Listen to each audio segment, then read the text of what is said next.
Welcome back to Radio Faces. We're at our Main Street studios for Houston Community College. He's Indy Kalu from Sports Radio 610. I'm John McClain from the Chronicle, Chron.com, Sports Radio 610, and Ultimate Texans on Chron.com. Now, we make the call. You want to start with the big Cowboy game? Yeah, let's go with the Dallas against Arizona Cardinals. I think the Dallas Cowboys are going to win this game. They feel like they're turning around their season. With the New York Giants losing as bad as they lost to the New Orleans Saints, I really feel that the Cowboys think that they can win this, and they're going to use that momentum to defeat Arizona. Laurent Robinson, who's a touchdown machine right now, he's going to have 2 touchdowns. Dallas Cowboys win this game 24-10. I think Cowboys going to win 30-13.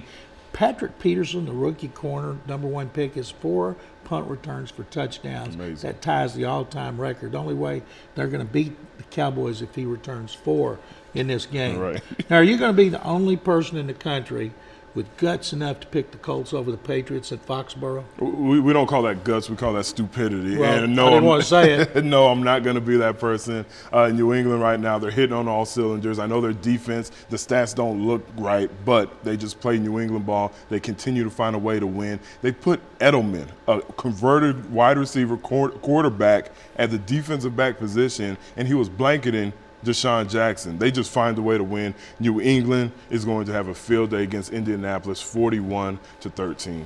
Antoine Molden, whom the Texans cut, is playing well for the Patriots. I saw he had an interception the other day. Edelman is now like Troy Brown, their former receiver, who played both ways. I think it's going to be, I'll go a couple more than you, I'll say 43-10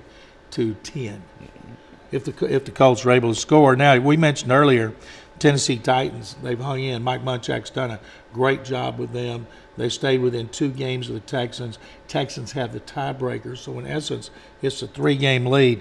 Tennessee's hosting Buffalo. Buffalo's going straight down the toilet.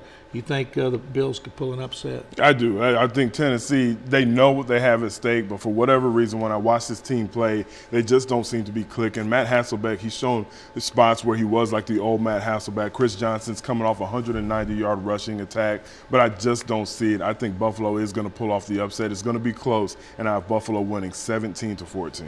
I think the Bills are going to pull off an upset 20-17 because unless the weather is bad or there's a swirling wind, Fitzpatrick throws the ball pretty good, but I think in this instant, their running game, even though they've lost Fred Jackson, they've still got C.J. Spiller, number 1 pick last year. I think he's going to step up, be a multiple weapon, and they're going to pull the upset over the Tennessee Titans. Now, San Diego, we're all shocked. They've lost 6 in a row.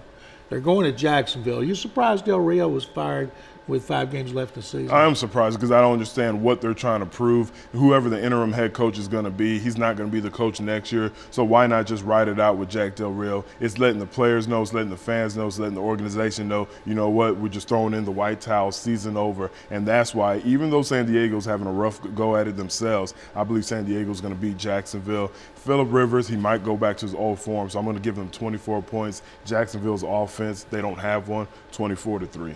When you, after all your years of experience, see a great quarterback who's really having a bad year like Phillip Rivers, do you think he's hurt and they're just not letting anybody know? It could be many things. It could be he's injured, they're not letting people know. It could be mentally that he said, you know what, even if I do have a good season, we're not going to go deep into the playoffs. We seem to be snake bitten. He might be one of those guys where a change of scenery would best suit him.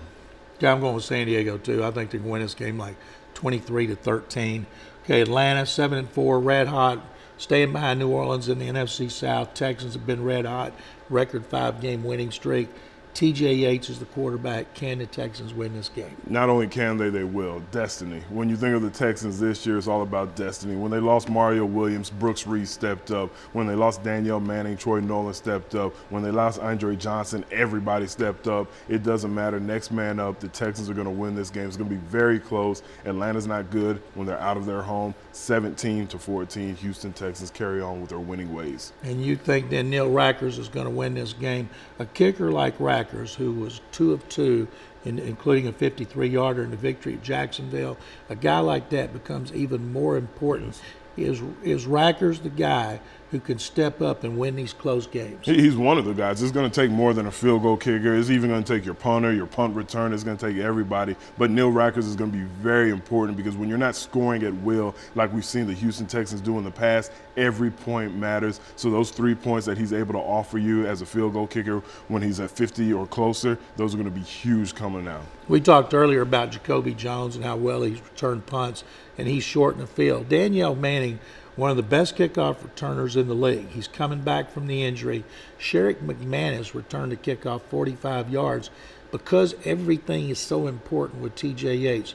Do you stick with Manning? Do you go back to Manning and see if Manning can give you even more on good field position? I would stick with Sherrick McManus right now because he shows that he can return those kicks. Danielle Manning, he came back unbelievably fast from a broken leg. I don't want to risk that. I want to leave him at safety until I'm 100% sure that he's really taking care of that leg and he's 100%. Then I put him back at kickoff returns. But for another week or two, I just want him to play safety. Do you see the Falcons loading the box to stop the run to force Yates to throw it down the field? You have to. That has to be your thought. The question is, what are the Texans going to do? Are they going to show that they're not afraid to hit Andre on a post route? Okay, I want to tell you about HCC's Mobile Go unit. It's going to be tailgating with members of the HCC staff. You can learn everything you want to know about Houston Community College. You can sign up for classes. You can see all the great people that we see every week here at the Houston Community College Main Street campuses. Campuses are everywhere. There's more than 80,000 students at Houston Community College. If you're not one of them, go see the HCC mobile unit at Reliance Stadium's parking lot and check it out.